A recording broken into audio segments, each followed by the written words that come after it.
잠깐만 마음을 열고 들어봐 주실래요? 우리 주변에 살고 있는 평범해 보이지만 외로운 청년들의 이야기입니다. 안녕하세요. 저는 인턴 생활을 시작할 때쯤 한 7년 전의 저입니다. 지금의 저는 4년 동안의 취업 활동을 좀 실패해서 굉장히 자기를 패배자라고 몰아붙이고 있는 중이에요. 더 이상 노력을 그만하고 싶어서 저는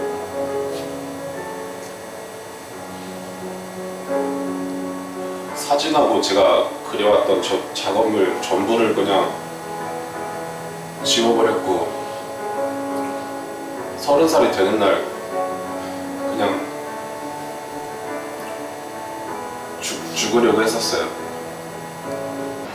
이게 은근 벗어나고 나서 밖에 나왔는데 자꾸 그 습관적으로 들던 생각이 자꾸 나니까 이게 힘들더라고요.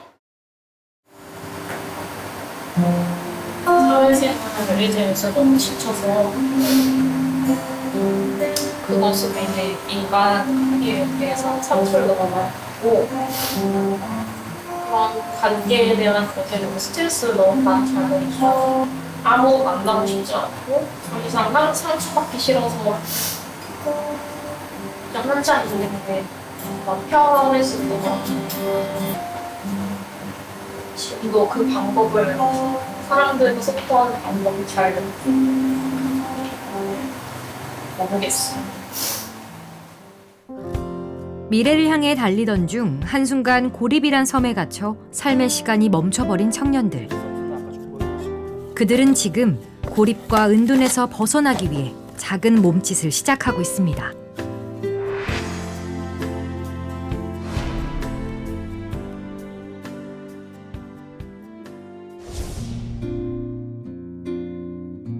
서울 강북구의 한 주택.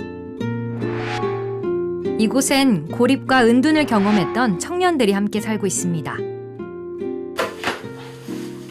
오늘은 이 쉐어하우스에 새로운 입주자들이 이사 오는 날입니다. 제일 애지중지 네. 갖고 오시는 노트북이랑 책 좋아해서 공책이랑 그 다이어리 이런 거 갖고 왔고. 혜은 씨와 함께 오늘부터 이 집의 동거인이 된 현재 씨. 그녀는 호기심 가득한 마음으로 다락방으로 향합니다.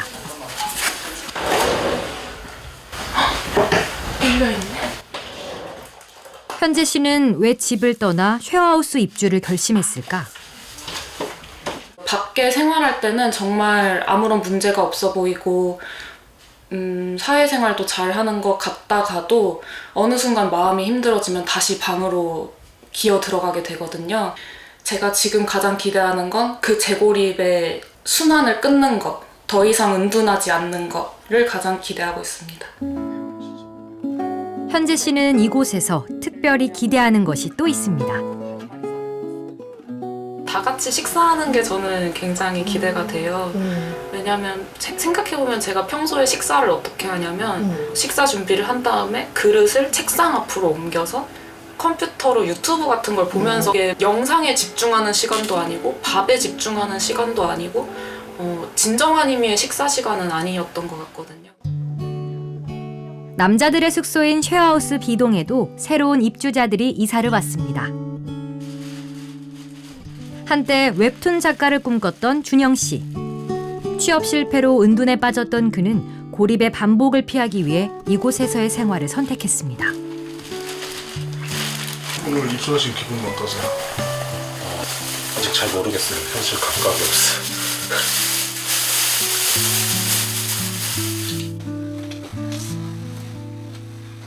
준영 씨 옆방엔 2년 전까지 자영업을 하던 승욱 씨가 이삿짐을 풀고 있습니다.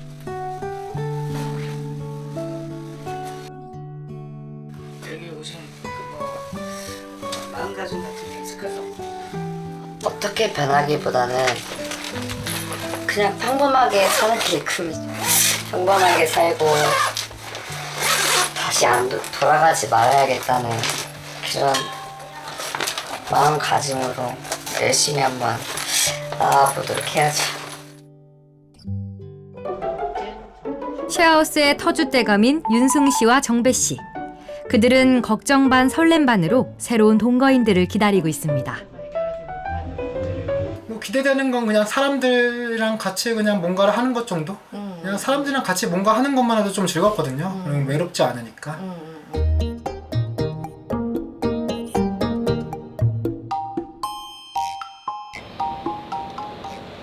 새로운 입주자가 생기면 쉐어하우스 가족들은 함께 살기 위한 기본적인 규칙을 정합니다. 올해는 그래도 좀 회복된 분들이 많이 있으니까 뭐 개인적인 일정을 좀 따라가는 거 괜찮아요. 아침밥은 같이 먹을지 말지, 밥 시간에 나타나지 않는 입주자를 그냥 둘지 아니면 챙길지, 입주자 모두가 모여서 밥을 먹거나 회의를 하는 건 무슨 요일에 할지를 정하는 겁니다. 규칙을 정할 땐 고립은둔청년 지원단체인 안무서운 회사의 대표와 직원들이 함께합니다. 아침 모임에 만약에 못 오시게 되는 분들 카톡으로 전달해 주나요? 아침은 거의 다 자유로 먹겠다는 의견이 많네요. 결정. 그러면 식재료를 따로 사는 거인지 아니면 아침까지도 같이 뭐 조율을 해서 먹을 건지도 정해야 될 것 같긴 하거든요. 근데 탐이네요. 긴 토론이 이어졌지만 아침 만남에 대해 결론을 내지 못하고 있을 때 승욱 씨가 의견을 말합니다. 제 개인적인 생각에는 일단은 다 깨어서 못 먹더라도 나와서 얘기를 하고 다시 들어가는 것도 괜찮을 것 같아요. 자유롭게 생활하되 강제적인 규칙을 정하는 건 입주자들이 자칫 이곳에서도 혼자만의 시간에 빠지는 걸 막기 위해서입니다. 장보기와 빨래, 청소까지 기본 생활 규칙을 정하는 회의는 3시간 가까이 진행됐습니다. 매년 이게 있는데 진짜 이때가 제가 제일 힘들어요. 항상 매년 갇혀가는 게 힘들고 뭐가 안 맞으면 또 새벽에도 너무 힘들다고 찾아오는 친구들도 있고, 근데 또 어느 정도 이게 바퀴가 굴러가면 중반에는 좀 신경 안 써도 오히려 저도 좀 의지하게 되는 경우도 있고. 이 쉐어하우스엔 다른 곳에 없는 특별한 프로그램이 있습니다. 가자. 그래. 이걸 날씨 맞아 이거? 그러니까 더 더워지는 거 아니야 이제. 장마도 안 오네. 와 진짜 노답인데? 벌써부터 이렇게 더우면. 입주자들이 집 밖에서 만나 어제를 고백하고 기분을 나누는 시간입니다. 안녕하십니까. 저는 오늘 60점입니다. 저번 주도 그랬고 어제도 그랬고 관계가 어긋나면 불안감이 되게 그런 상황에 대한 불안이 좀 많은 것 같아요. 근데 그걸 알게 되니까 뭔가 대처가 좀 되는 것 같아요. 좀 울었어요. 어제 뭔지 그냥 여러 가지로 고민이 많고, 그러니까 제가 뭔가 일주일 동안 지내면서 뭔가 제가 바쁘게 생활하는 것 같지 않고 좀 게으른 것 같다는 생각이 들더라고요.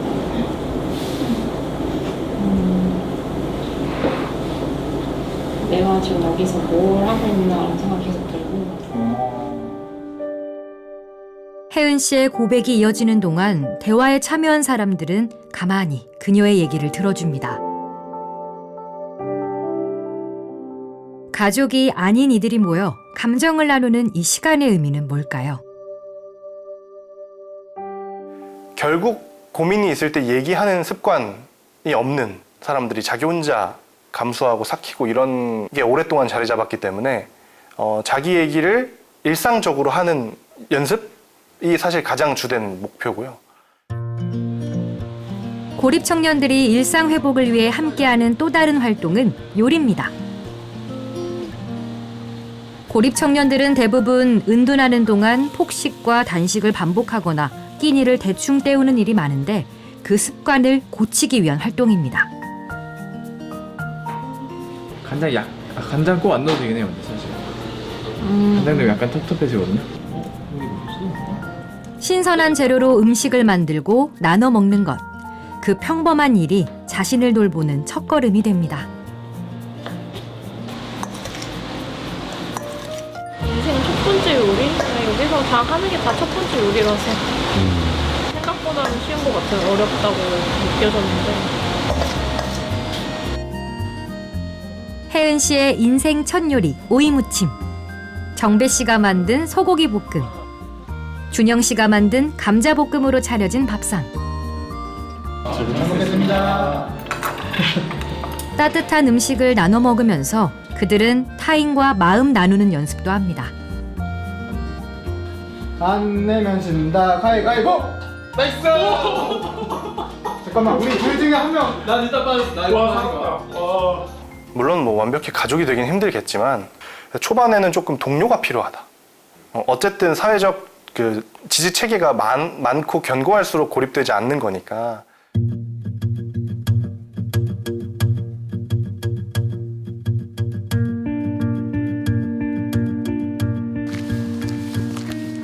쉐어하우스 가족들은 외부 프로그램에 참여하기도 합니다. 다양한 예술 활동을 통해 청년들의 자아 성찰을 돕는 행복공장. 현재 씨와 승욱 씨가 행복공장을 찾았습니다. 낯선 사람들과의 만남에 승욱 씨가 긴장한 듯 보입니다. 기분이 나빠서 욕이 나왔나 보지. 상황극 프로그램이 시작되자 안절부절 못하는 승욱 씨. 그래도 용기를 내봅니다.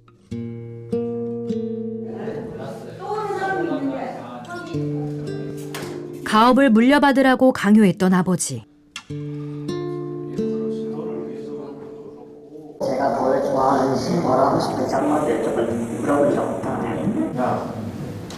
승욱 씨는 좋아했던 운동을 포기하고 아버지 회사에 들어갔습니다. 처음으로 좋아하는 일을 찾아서 시작했는데 그 일을 듣자마자 바로 내려오라고 하셨죠. 그러고 나서 그냥 회사에 툭 던져놓고 가시고, 그랬으니까 직원들이 저를 엄청 무시했겠죠.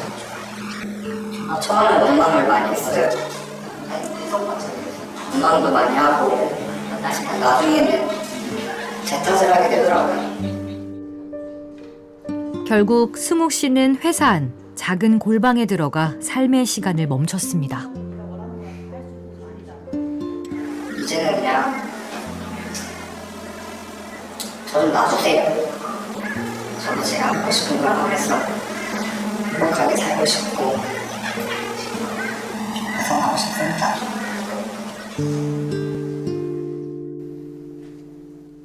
상황극이 끝난 뒤 승욱 씨는 더 힘든 순간과 마주한 듯 보였습니다. 아빠는 얼마나 해요?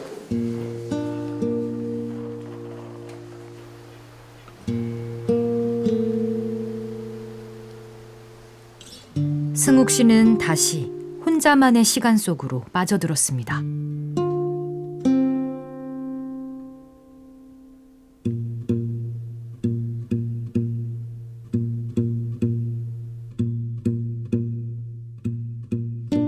행복공장에서 힘들었던 기억을 토해낸 승욱 씨. 다행히 그는 재고립에 빠지지 않았습니다.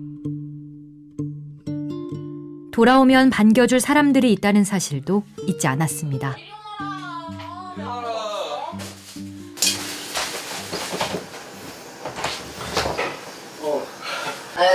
야, 지금 상관없어. 빨리 시켜야지.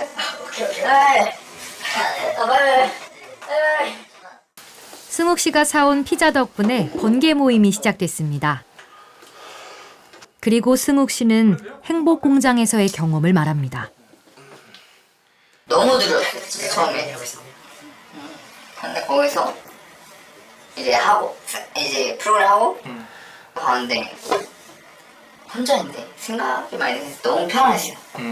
다행이네요. 역시. 너무 좋았어요, 저는 개인적으로. 근데 제일 고마웠던 건 이제 현진님이 많이 신경을 써주시더라고요. 자기도 울고 있는데 나를 챙겨. 나도 안 하는데. 나 원래 그거 내가 그때 밤이 깊어지고 쉐어하우스 가족들이 모이자 유승규 대표가 자신의 얘기를 꺼냅니다. 어떤 생각을 했냐면 내가 부모 상담도 하고 할 자격을 만들려면 내가 아빠랑 화해하는 콘텐츠를 찍어야겠다 생각을 하고 다짐하고 갔었어, 설날에. 근데 아빠가 내가 하는 일에 대한 비난을 내가 여기서 한마디를 더 들으면 턱이 돌아가고 쓰러질 것 같았어. 고립 은둔 청년들에게 마스터로 불리는 유승규 대표. 그래서 그도 5년간 은둔 생활을 했다고 말합니다.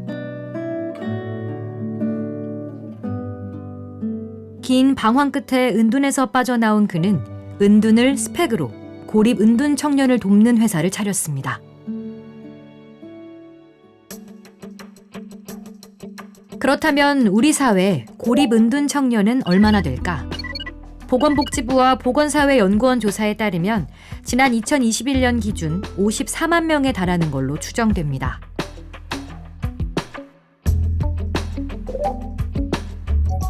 청년들이 은둔과 고립에 빠지는 이유는 다양했는데 취업 실패와 직장, 가정 내 갈등이 주된 원인으로 꼽힙니다.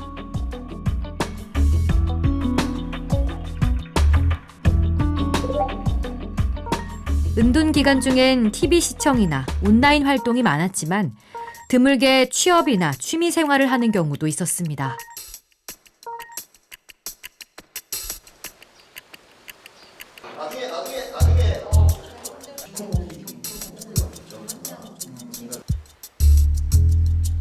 주목할 것은 고립을 경험한 청년들은 고립과 은둔을 반복하는 재고립에 빠질까 봐 두려워하고 있다는 겁니다.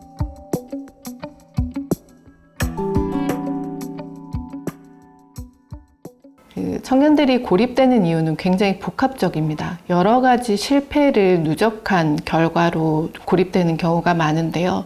이 고립에서 벗어나기 위해서는 일단 고립에 이른 그 문제를 해결할 수 있어야 됩니다. 그런데 혼자서는 그 문제를 해결할 수 없기 때문에 다시 고립에 이르는 거죠. 그렇기 때문에 재고립을 방지하기 위해서는 이 복합적인 문제를 적절하게 도와줄 수 있어야 되고요. 그리고 무엇보다 다시 고립되지 않도록 서로 지탱해질 수 있는 안전한 관계망을 형성할 수 있어야 됩니다. 그렇다면 고립 은둔 청년을 위한 정부와 지자체의 지원은 어떻게 이뤄지고 있을까요? 이 고립 은둔 청년들이 늘어나고 있고 이런 사회적 고립 문제가 단순히 개인의 문제만이 아니라 사회 구조적 문제와 연관되어 있기 때문에 중앙정부 차원에서도 개입을 해야 된다. 청년들이 밖에서 나올 수 있도록 공동생활 프로그램이라든지 거기서 조금 단계적으로 나아간 청년들에 대해서는 쿠킹이라든지 도예 프로그램, 그다음에 거기서 더 나아가서 주도적인 자원봉사, 스포츠 활동, 그다음에 어느 정도 회복이 된 청년들에 대해서는 이제 고용부의 일자리 사업과 연계해서 1경험까지 이렇게 고립 정도에 맞게 프로그램들을 제공하고 있습니다. 같은 아픔을 가진 사람들끼리 함께해서 좋은 건 말하지 않아도 서로의 고통을 이해해 준다는 겁니다. 좋은 점 중에 하나가 이런 나의 우울함, 고민 같은 거를 이해해 준다는 거. 현재 씨와 혜은 씨는 요즘 자신들과 같은 고립 은둔 청년에 대해 얘기하는 일이 많아졌습니다. 그래서 요즘 살짝 약간 지원가라서 혼란이 온 게 사실 모든 정책들이나 사회복지들은 이 사람들을 어떻게 하면 일반 사회로 편입시킬까의 기준 보고 있잖아요. 근데 그렇게 하면 오히려 출구가 없는 것 같은 거예요. 그래서 지금 이 사업들이 계속 난항에 부딪히고 있는 거 아닌가 이런 생각이 드는 거예요. 이거 진짜 좋은 통찰이다. 혹시 국회로 국회로 가야 하나? 뽑고 싶은데? 은둔당을 창립해야 하나? 은둔당 좋다. 54만 명의 당원들이 지금 포장돼 있고. 그때 되면 100만 명 돼 있고 막 이런. 근데 문제는 투표하러 나와야 돼, 그 사람. 최악. 집 밖으로 나가야 돼. 영표. 서로를 이해하기에 어떤 말을 해도 마음 불편해질 일이 없습니다.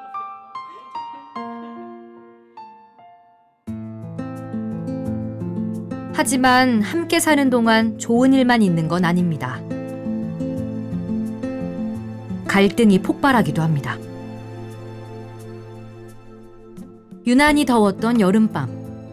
쉐어하우스 멤버들끼리 번개 모임이 있었는데 현재 씨가 모임에 대해 오해를 했던 게 갈등의 이유가 됐습니다.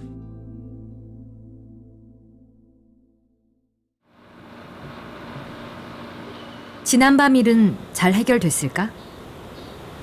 제가 어제 한바탕 새벽까지 울다 자가지고 좀 정리를 못했어요. 눈물의 흔적들입니다. 평소 같았으면 이불 뒤집어 쓰고 방 안에 있었을 텐데 그럴 수가 없습니다. 불러와야 되나?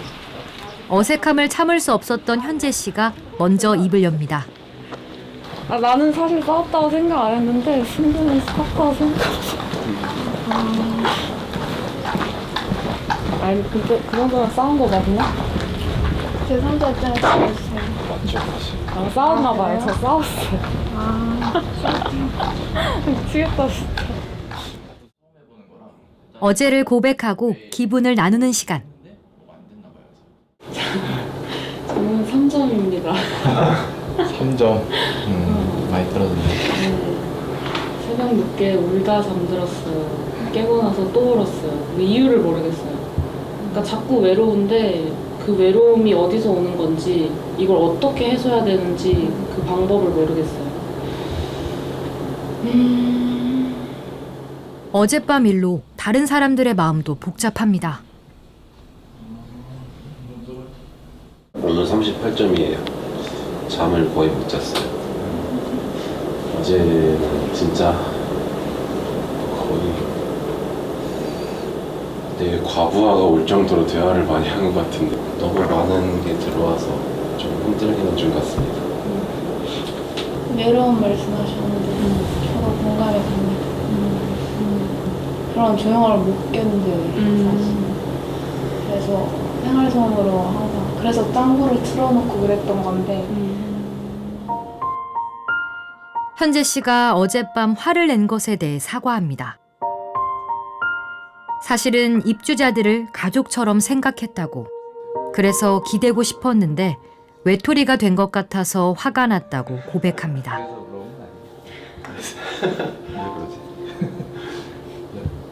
제가 어제 하우스 멤버들한테 나는 당신들에게 정이 떨어졌다는 말을 했어요. 굉장히 상처가 되는 말이잖아요. 근데 사실 그 말의 속뜻은 나는 지금 당신들에게 의지하는 게 불가능한 상태다 라는 말을 하고 싶었는데 그걸 정제하지 못했던 것 같아요. 그래서 다시 한번 사과드리고 싶었습니다. 며칠 뒤 전문가와의 상담 시간. 현재 씨가 그날의 일을 다시 한번 얘기합니다. 네. 저희 하우스에서는 신현재 대첩이라고 부르는 사건이 있었는데요. 아직 이 얘기 아무도 안 했나 봐요. 저는 쉐어하우스에 들어온다는 의미는 공동체가 된다는 의미랑 같게 받아들였고, 그리고 공동체가 된다는 것은 곧 모든 것을 나누고 모든 것을 함께 해야 한다고 생각을 했던 것 같아요. 어찌 보면 경계선을 좀 잘못 설정했던 것 같은데, 그러니까 적절한 거리감을 유지해야 할 필요도 있다는 거를 그때는 잘 생각을 못했던 것 같아요. 적정한 거리감이라는 게 구체적으로 어떤 건지도 사실 조금 궁금한데 포기는 아니고 성장한 게 맞는 것 같아요. 그러니까 독립을 하고 있는 것 같아요. 사실 쉐어하우스에 들어온 것도 이 새로운 대한 가족을 만남으로써 그 가족한테 의지하고 의존하려고 들어온 건 아니잖아요. 사실 좀 더 넓게 보면 오히려 원가족으로부터 독립하고 최종적으로는 쉐어하우스로부터도 독립해서 세상으로 나아가는 게 목적이었는데 제가 그 목표를 조금 잊었던 것 같아요. 현재 씨는 지금 고립이 아닌 독립을 생각하고 있습니다.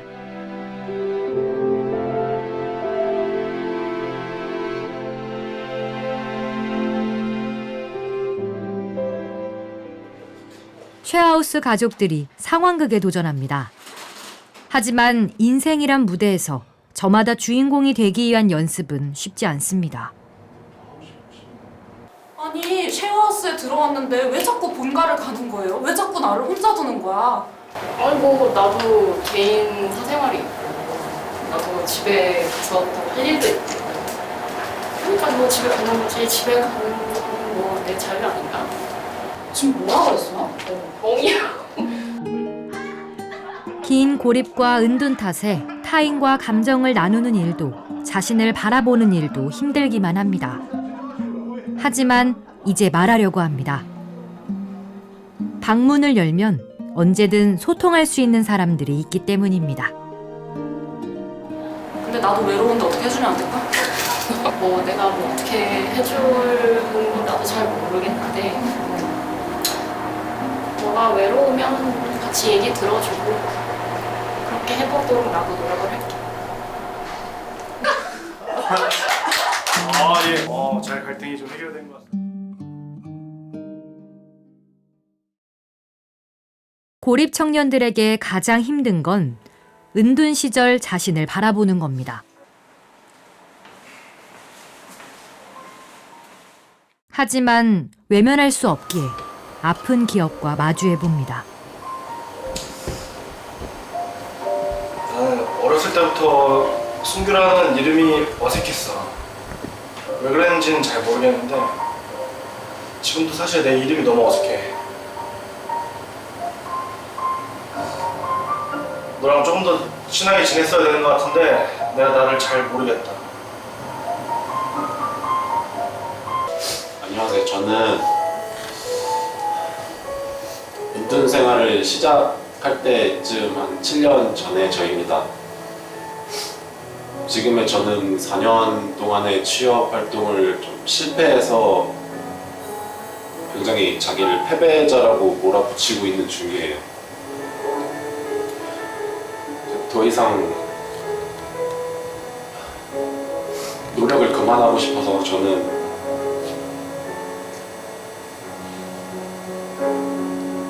사진하고 제가 그려왔던 저 작업물 전부를 그냥 지워버렸고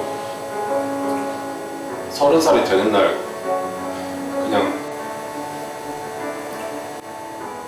죽으려고 했었어요.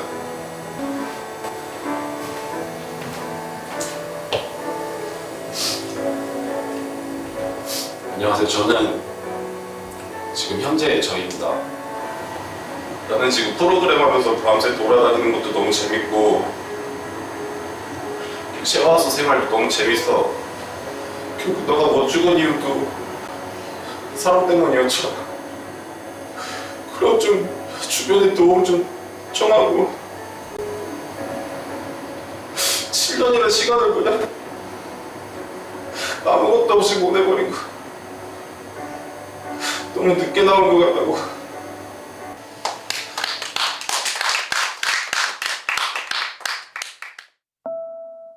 슬플 땐 울고, 즐거울 땐 웃고, 화가 나면 화를 내고, 소통이 필요하면 대화하는 법을 이렇게 다시 배워봅니다.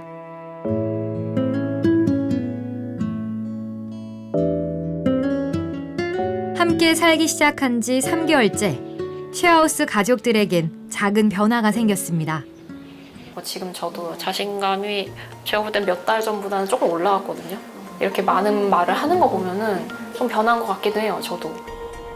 쉐어하우스 가족들에게 늘 먼저 아침 인사를 건네던 혜은 씨는 본가로 돌아갔습니다.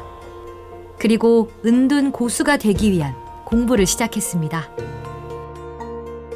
짱구를 좋아했던 예진 씨는 한 달간 해외 원정대 활동을 떠났다가 돌아와서 독립했습니다.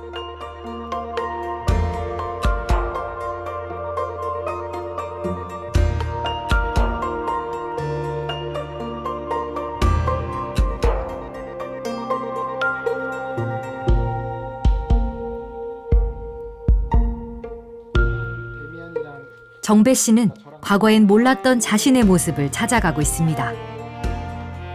그냥 쉐어하우스 생활하면서 그냥 좋구나 그냥 느낀 거죠. 생활하면서 아 내가 사람들이랑 있는 걸 좋아하는구나. 혼자 있을 땐 느끼지 못했던 그런 감정을 느낄 수 있구나. 그런 식으로 생각하게 된 것 같아요. 은둔 7년 만에 쉐어하우스에서의 삶을 선택했던 준영 씨.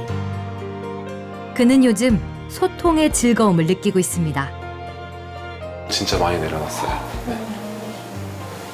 이런 말을 해도 이해해주겠지. 그런 게 되게 큰 것 같아요. 서로 알아가고 하니까 달라졌다고 느끼는 게 주변에 사람이 있다 보니까 그게 버틸 힘도 생기고 혼자 되겠다는 생각이 안 드니까 되게 지지가 되는 것 같아요. 힘들면 가서 대화하면 좀 풀려지고 그러니까. 그리고 조금씩 미래를 생각할 수 있게 됐습니다. 저번 주에 서울시에서 자문하시러 오셨는데 거기서 인스타툰 그릴 사람이 필요하다고 하더라고요. 거기서 제의가 들어와서 그거를 그려볼 생각이고요. 유난히 외로움을 많이 탔던 현재 씨는 혼자서도 외롭지 않을 방법을 찾고 있습니다. 그런 그녀가 세상 사람들에게 부탁의 말을 전합니다. 조금만 더 따뜻한 시선으로 바라봐 주셨으면 좋겠어요. 각자의 힘듦이 있는 거고 그 힘듦이 이 사람들한테는 은둔과 고립의 형태로 나타났구나 정도로 이해를 해주시면 정말 좋을 것 같아요. 아직은 세상과의 소통이 서툴지도 모릅니다. 하지만 이제 하늘을 바라보려고 합니다. 가을 바람도 느껴보려고 합니다. 고립 은둔 청년들의 멈췄던 시간은 그렇게 천천히 내일을 향해 다시 움직이고 있습니다.